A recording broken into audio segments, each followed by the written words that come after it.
সমস্ত জনসাধারণকে জানানো যাইতেছে যে জনসাধারণের চলাচলে রাস্তার ধারে বা রাস্তার উপরে যে বা যাহা ইমারতি দ্রব্য যেমন ইট, বালি, পাথর রাখছেন বা রেখেছেন, তারা অবিলম্বে এই সমস্ত ইমারতি দ্রব্য দ্রুততার সাথে সরিয়ে নিন।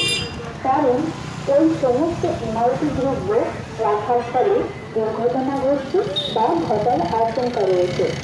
এছাড়াও যে বা যাহারা ট্রাক্টর নিয়ে মাঠে কাজ করতে যাচ্ছেন, তারা চাষ হয়ে যাবার পর পুনরায় ট্রাক্টরটি রাস্তায় তোলার আগে চাকা থেকে মাটি পরিষ্কার করে তুলুন।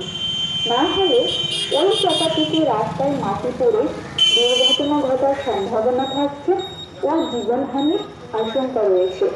এছাড়াও ধান কাটার পর নেড়া পোড়ানো বন্ধ করার অনুরোধ করা হচ্ছে।